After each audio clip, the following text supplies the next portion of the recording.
29 septembre 2020.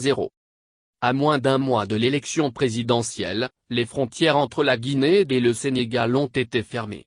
Ainsi en ont décidé les autorités guinéennes. En lice pour le fauteuil présidentiel, Cellou Dalein Diallo et Ousmane Kaba sont victimes de cette mesure du gouvernement. La décision vue sous un angle politique impacte l'Union des forces démocratiques de Guinée, UFDG, de Cellou Dalein Diallo et le Parti des démocrates pour l'espoir, PAD. Selon le site Senenet qui cite le journaliste Sadibou, Cellou Dalein Diallo a confectionné 400 000 técheurs au Sénégal. Técheurs répartis dans 5 camions. Alors, pour empêcher son adversaire d'avoir ces técheurs, Alpha a fait fermer la frontière terrestre.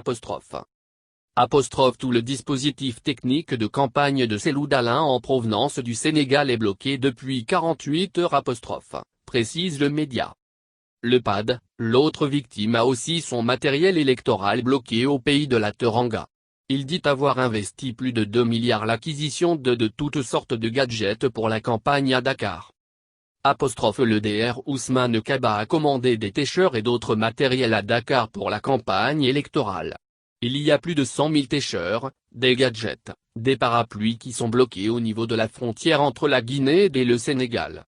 Le parti a décidé de les acheminer en Guinée, mais depuis avant-hier, les técheurs sont au niveau de la frontière. Explique Moustapha Aziz Kaba, responsable de la cellule de communication du PAD en Haute-Guinée. Que compte faire le PAD à quelques semaines de la présidentielle ?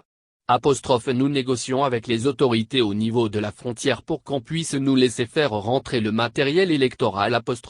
Répond-il au micro de Vision Guinée, assurant que les convoyeurs de ces gadgets détiennent des ordres de mission en bonne et due forme.